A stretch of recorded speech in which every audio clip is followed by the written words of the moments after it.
Hello and most welcome to 1303. We will continue with a Tom McClelland article and I will let it sink in.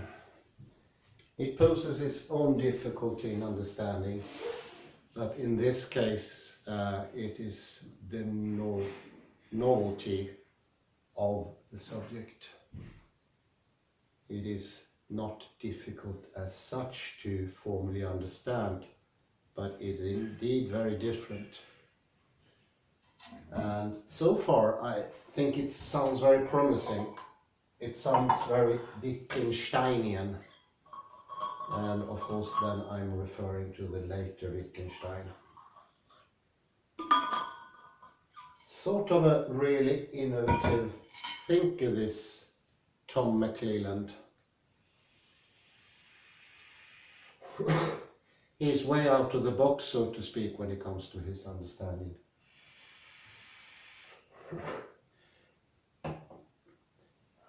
Do contribute to counter-arguments to his thesis. I think it helps to understand in this case, since it's a bit out there. So to have formal language or everyday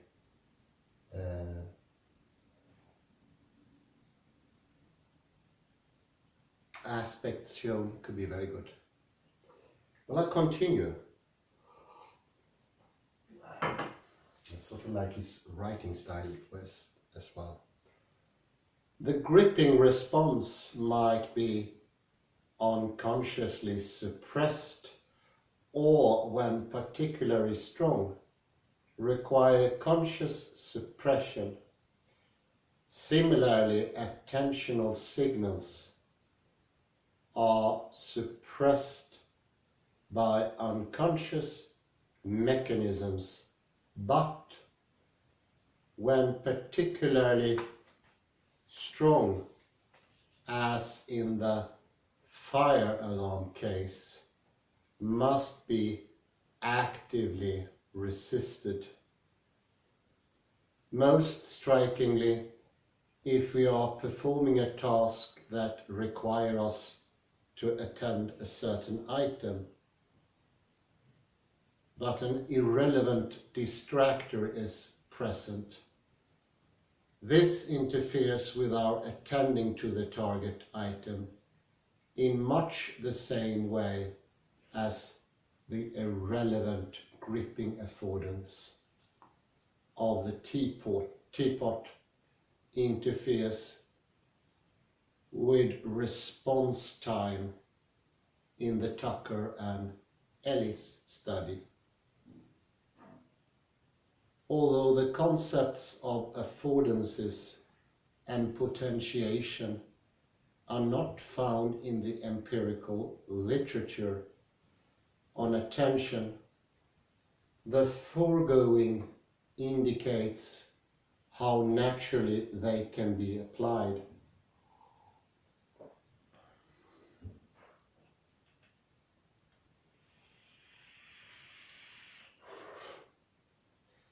There are good reasons to think that our sensitivity to attentional affordances satisfy the perception and potentiation requirements, but is intending a mental act.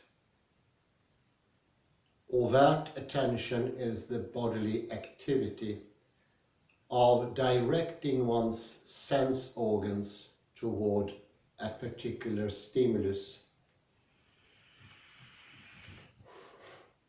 property, or region. Covert attention is the mental act of concentrating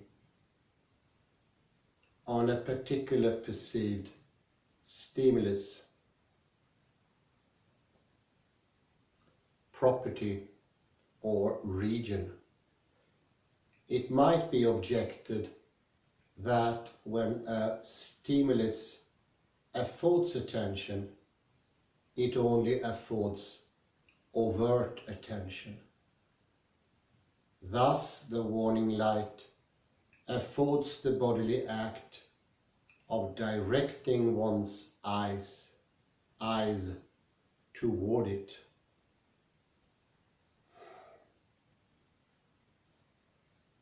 I would respond that although stimuli can indeed afford overt attention, they also afford covert attention, so still qualify as mental affordances.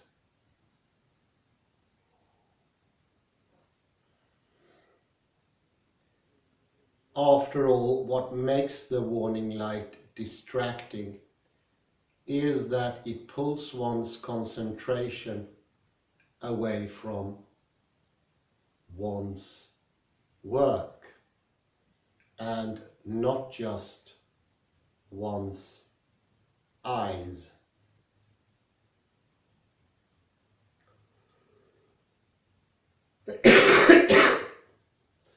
Far from generating a problem for MAH,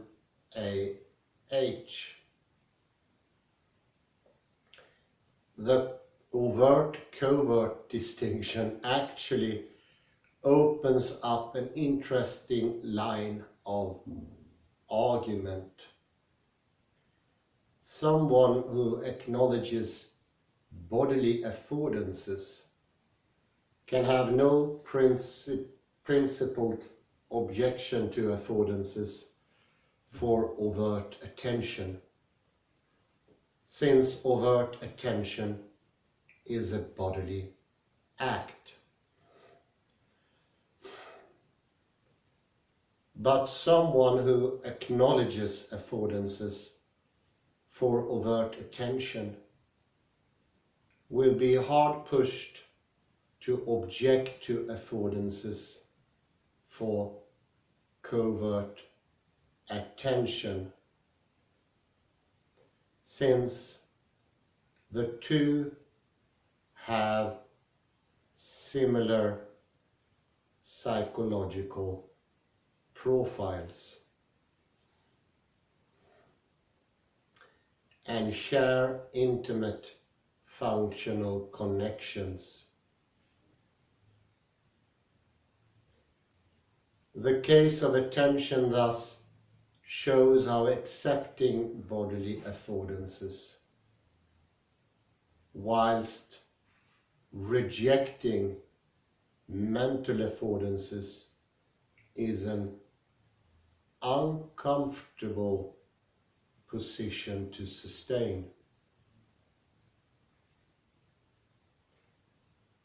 The foregoing suggests that we are sensitive to at least one kind of mental affordance versus affordances to attend.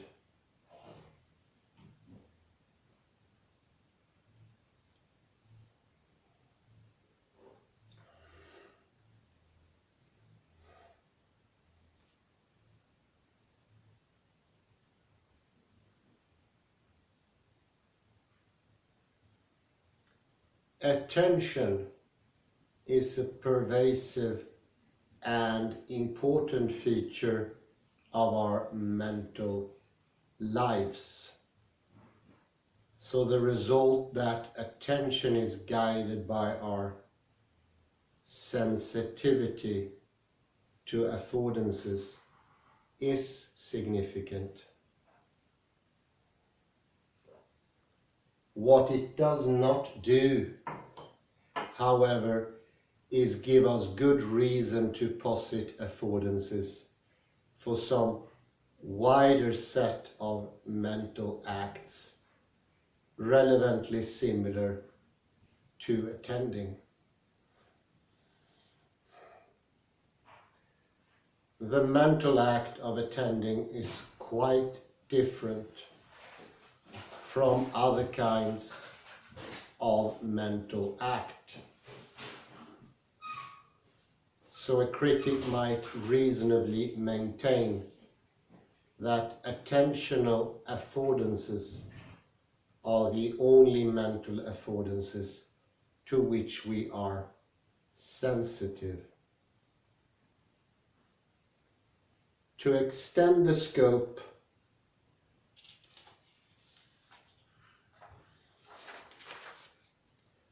of MAH, we should thus turn to a case that could leverage some wider generalizations.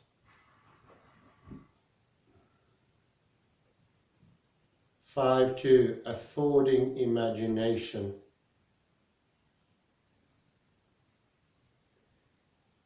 Consider the following scenario.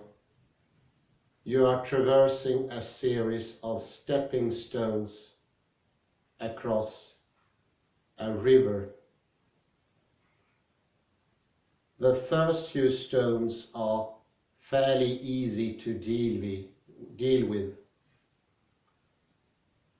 and you perform the appropriate hops and steps without having to reflect on your actions.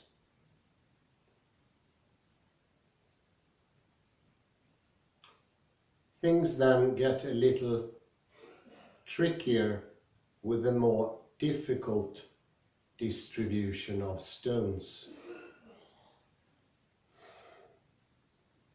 You pause, mentally rehearse a viable route over the remaining stones, then execute the rehearsed path.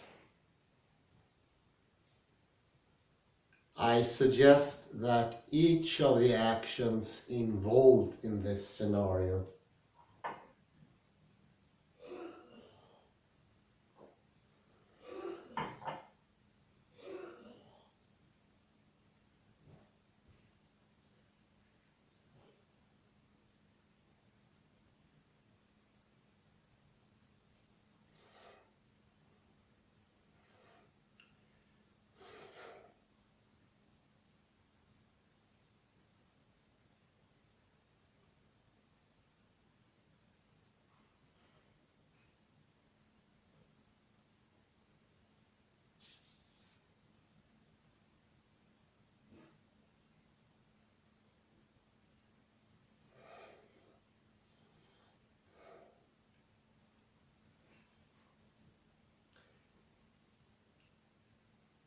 This tricky situation presents you with an opportunity to the situation you find yourself in for the easy stones. Each afford a certain bodily acts.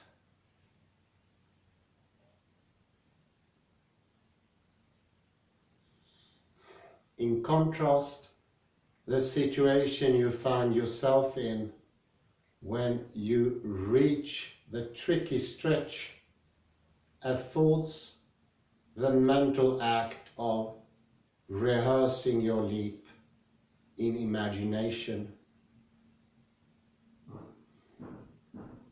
This tricky situation presents you with an opportunity to exercise a certain mental capacity, and phenomenological considerations suggests we are sensitive to this opportunity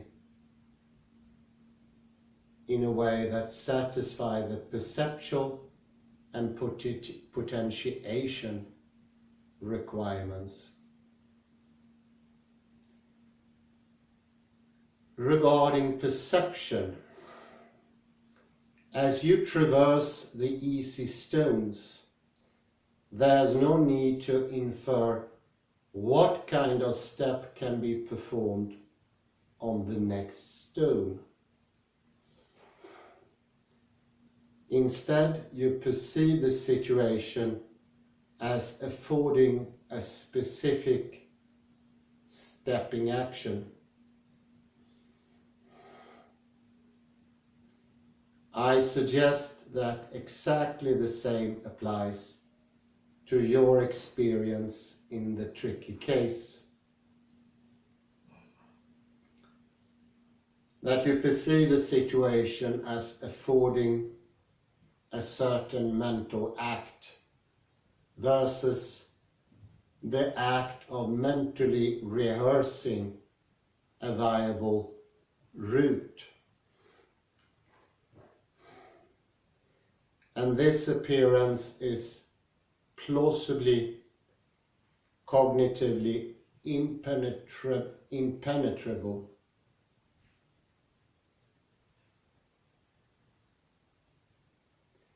If you're convinced, my friend, that the best strategy is not to think and just to keep going, then pausing and rehearsing your next steps will be at odds with your beliefs. But the process responsible for your experience of imagining affordance is relatively insensitive to your background beliefs.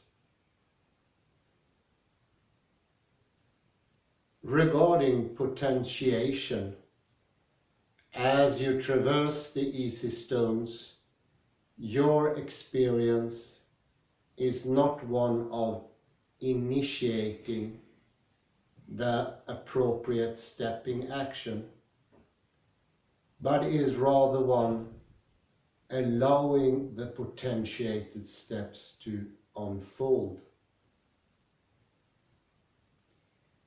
Again, I suggest the same applies to your experience when you perform the imaginative act. You do not deliberately initiate the act of mentally rehearsing your next steps, but rather allow a potentiated mental action to unfold.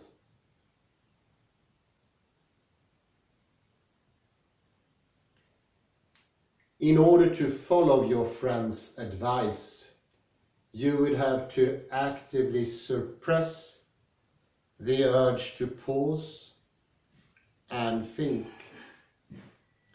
which indicates that the preparation of this mental action is driven by what you perceive rather than your intention.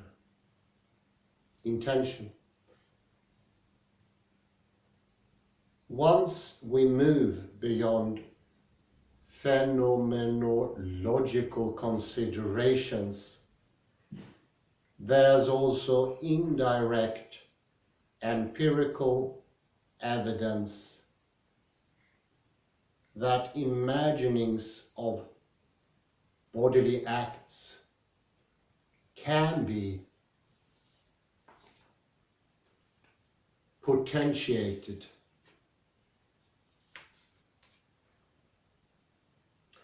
A wealth of data suggests that the neural underpinnings of imagined bodily acts overlap extensively with the neural underpinnings of the actual performance of those acts.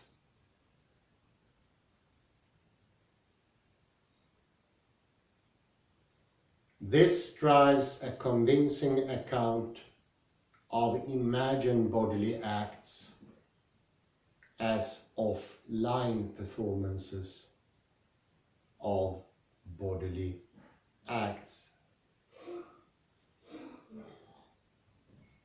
If we can perceive opportunities for bodily action and are doing so potentiates the afforded bodily act, then it is plausible that the same holds for imagined bodily acts.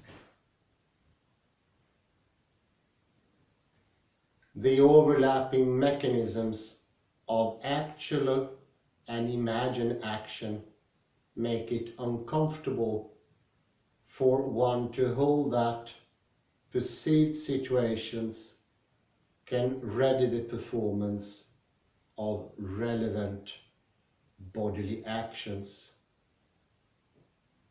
but cannot ready the performance of relevant imaginings of bodily action.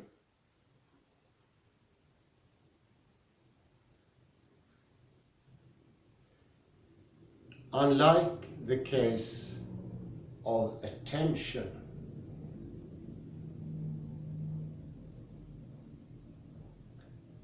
this example opens up a large class of mental actions for which there are plausible affordances. If we are sensitive to affordances for mentally rehearsing certain steps, we are presumably sensitive to affordances for mentally rehearsing a host of other bodily actions. The space of perceptible affordances for bodily actions might even be duplicated in a space of perceptible affordances. For the imaginative performance of those same bodily actions.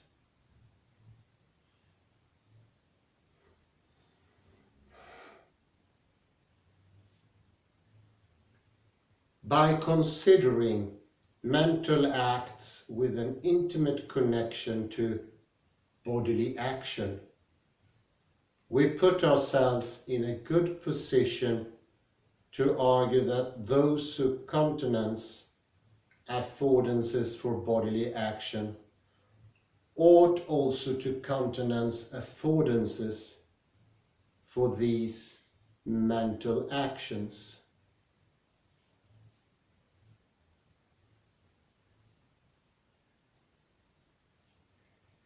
A limitation of this strategy, however, is that one might object that only those mental acts with a close connection to bodily action can be afforded.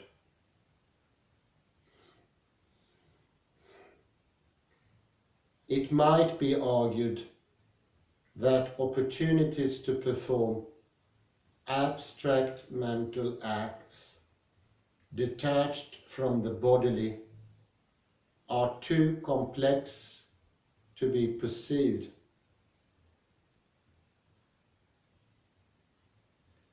Or that the non-motoric nature of such acts precludes their being potentiated. This leads us to our third and final candidate.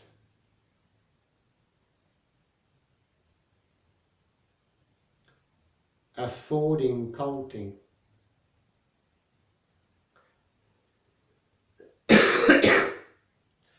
Our environment can present us with counting affordances.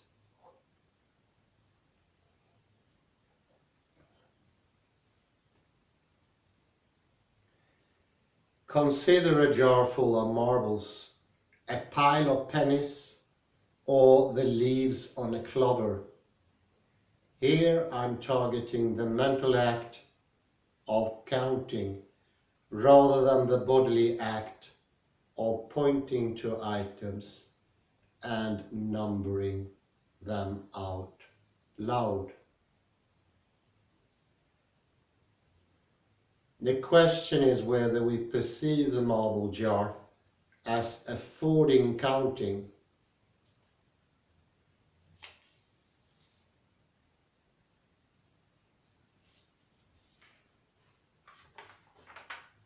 and whether perceiving this affordance potentiates the act of counting. I trust that readers will be able to imagine the kind of phenomenological case I would make for this conclusion. So I will instead jump straight to some data that indicate that we are relevantly sensitive to counting affordances. Earlier, I introduced the phenomenon of utilization behavior. The symptomatic behaviors I highlighted were all bodily acts. Eating an apple, brushing with a toothbrush, and writing with a pen. Interestingly though, the patient discussed by Brazzelli and Spindler also displayed a compulsion to count. This indicates that the act of counting is potentiated by our perception of counting affordances. In neurotypical subjects, this signal to act would get suppressed, often unconsciously.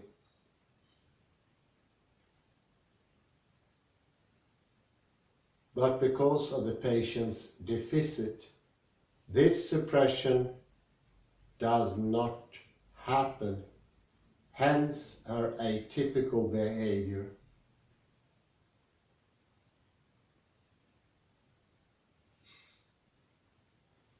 It is worth noting that the patient's symptoms are not naturally explained in terms of atypical behavioral urges. The characteristic feature of the disorder is that the patient's behavior is environment-led, meaning that she acts on perceived affordances regardless of whether she has a desire to perform those actions. Consequently, the fact that she performs the act of counting on certain stimuli indicates that she perceives those stimuli as offering an opportunity to count.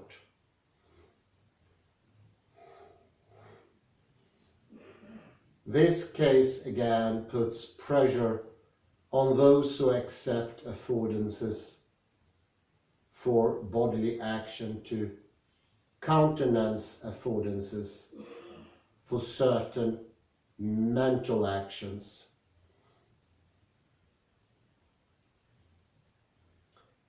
If the compulsive bodily actions of Brazzelli and Spindler's patient are to be understood in terms of affordance perception,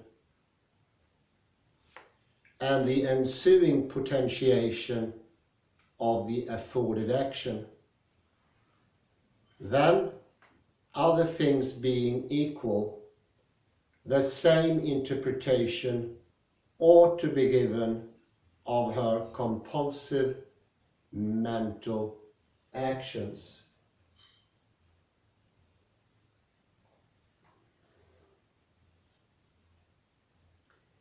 If the compulsive bodily actions are Brasilia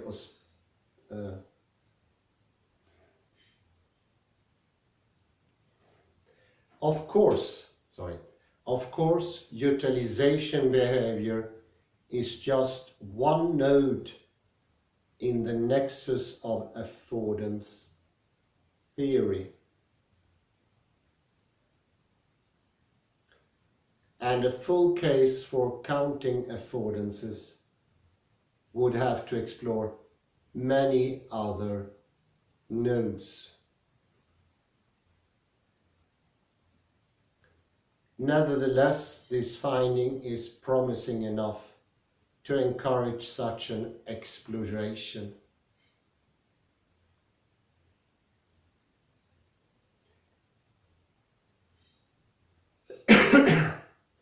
We are thus led to the defeasible conclusion that we are sensitive to counting affordances.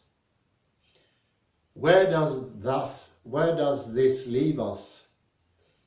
Counting is part of a wider class of arithmetical actions. So to the extent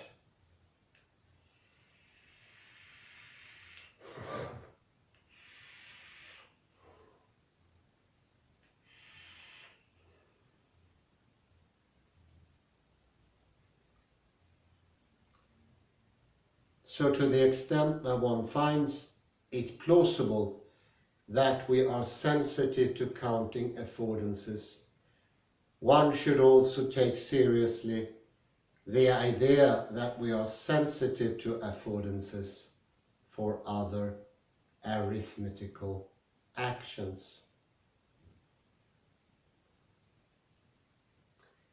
A pile of sweets, for example, might present affordances of division, and stimuli in the language of mathematics might present affordances for far more sophisticated arithmetical actions.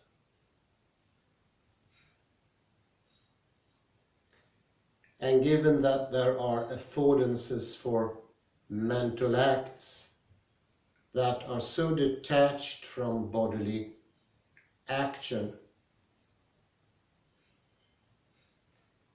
it is plausible we are sensitive to affordances for a range of other abstract mental actions.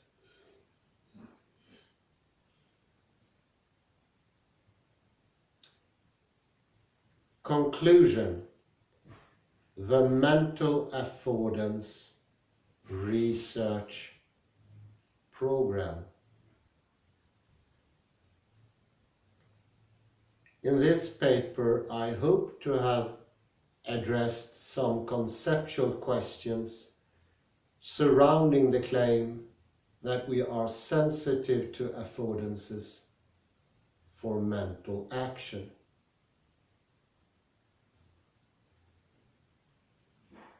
I also hope to have made a strong preliminary case for thinking we are sensitive to at least some mental affordances. Affordances to attend, to imagine, and to count. This suggests that our selection of mental actions is at least partly underwritten by our sensitivity to mental affordances. Indeed, once one appreciates the role of affordances in the selection of bodily action and recognizes that the challenge of action selection extends to the mental, it is unsurprising that our selection of mental action should be facilitated in the same way.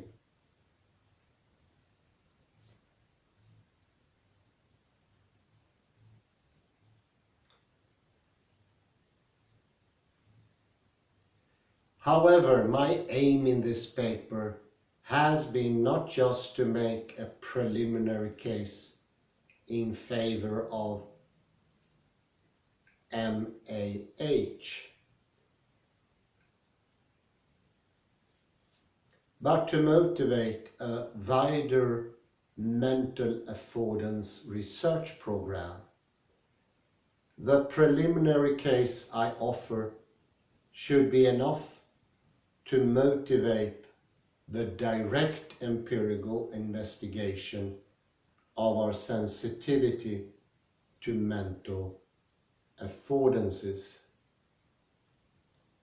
In some cases, the relevant data may already exist, but stand in need of reconceptualization. I have suggested that findings regarding attention, for instance, can be reframed in terms of our sensitivity to affordances to attend.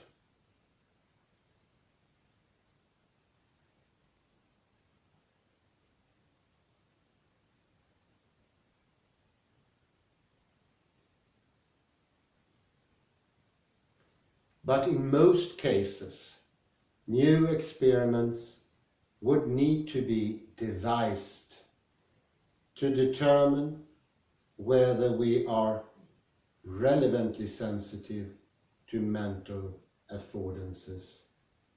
Such experiments would help establish the scope of our sensitivity. Do we respond to affordances to deliberate, to recollect, to infer, to evaluate?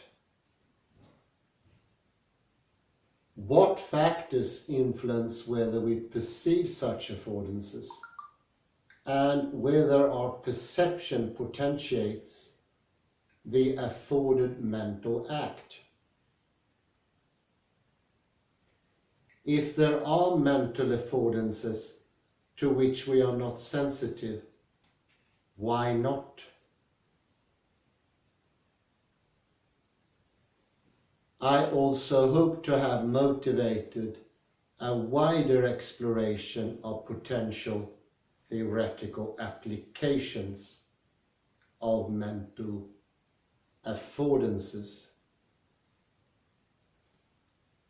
Bodily affordances have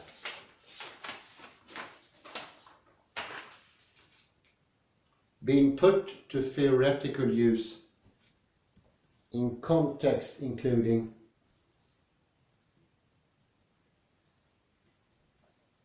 skill acquisition, tool use, and action understanding.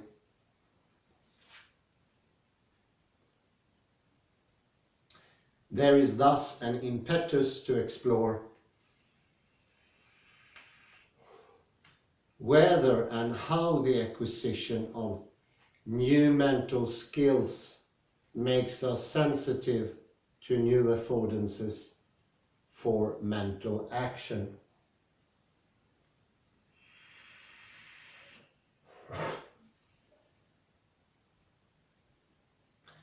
Such as an abacus or a smartphone interacts with our sensitivity to mental affordances, and whether our understanding of the mental actions of others is underwritten by a sensitivity to the mental affordances available to them.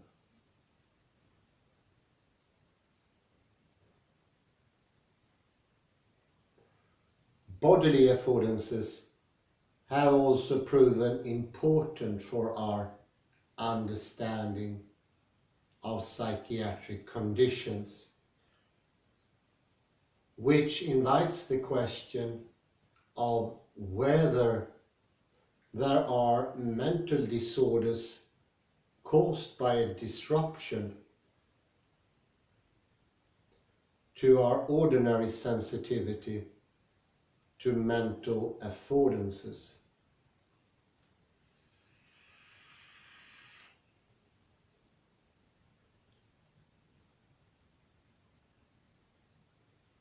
We have already seen how utilization behavior plausibly involves the disinhibition of potentiated bodily and mental actions. Another potential target is ADHD, which might be understood as a deficit in a subject's ability to suppress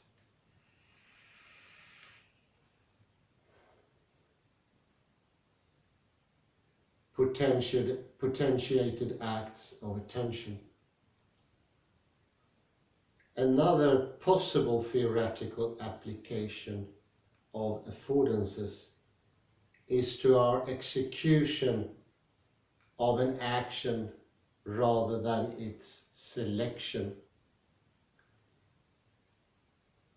It is one thing to explain how we select catching the ball over other possible courses of action, but quite another to explain how we actually catch it. The proposal is that affordance perception also underwrites our ability to successfully implement our selected actions. Whether this proposal is correct is an open question, with many advocates of affordances objecting that affordance perception is ill-suited to this action guiding role. This is not to say that action execution is not perceptually guided. Our catching of the ball is clearly guided by what we perceive. The worry is that it is not perception of the ball's affordances that performs this guiding role. After all, seeing the ball as catchable does not seem to tell us anything about how fast to run, when to reach out our arm, or what grasp to use, and so on. It does transpire, however, that perception of bodily affordances performs this action guiding role. We should expect perception of mental affordances to do the same. Some of the examples I have introduced might be understood in such terms. In the stepping stone case, once I decided to imagine my route, the details of what I imagine are determined by what I see. Perhaps the first stone affords the imagining of a particular first step.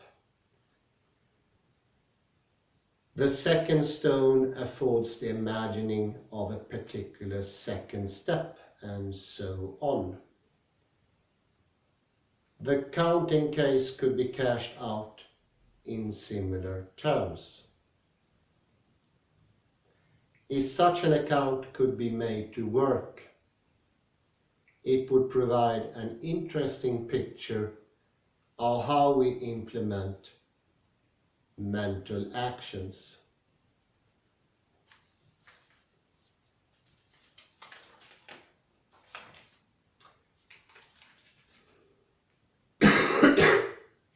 Mental affordances also have ramifications for a variety of more philosophical questions. Our sensitivity to mental affordances is relevant to debates surrounding the nature and scope of mental agency.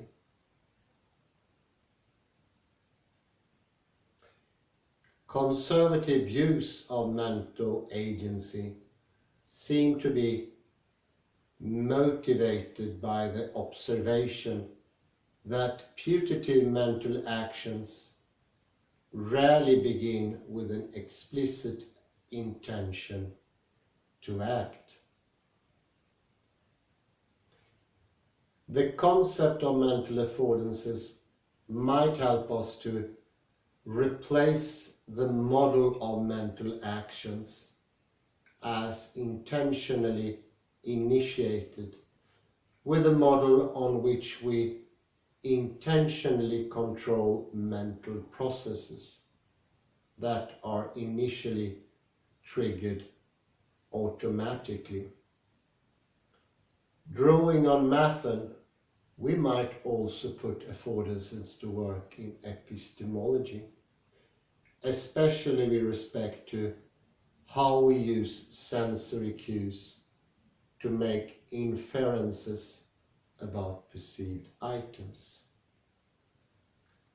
And drawing on Metzinger, we might use affordances to shed light on mental actions that are directed toward our inner environment rather than the external world.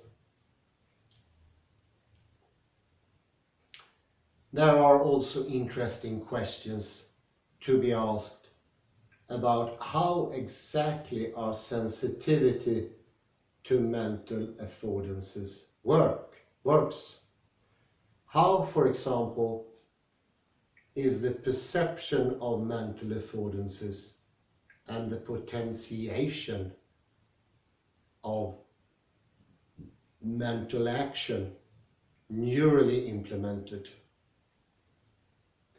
In what ways does this differ from the neural processes responsible for our sensitivity to bodily affordances? One difference between bodily and mental affordances is that the latter typically come cheaper. An object must have a very specific physical properties to be grippable, but any object in the perceptual field is possible target of imaginative action. This suggests that our sensitivity to mental affordances needs to be more selective, making us aware of a few potentially useful opportunities for imagination, but not every such opportunity. And how, if at all, do the neural processes that underwrite our sensitivity to mental affordances interact with the counterparts for bodily action.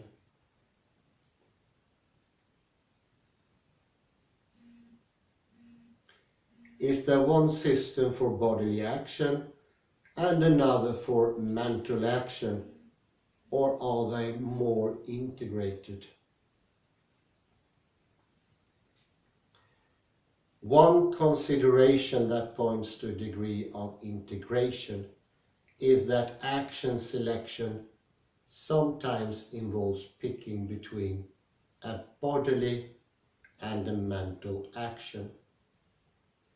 We can check whether we have loaded all our luggage into the car either by performing the bodily act of going back into the house to look for leftover bags, or the mental act of recalling loading each item into the car.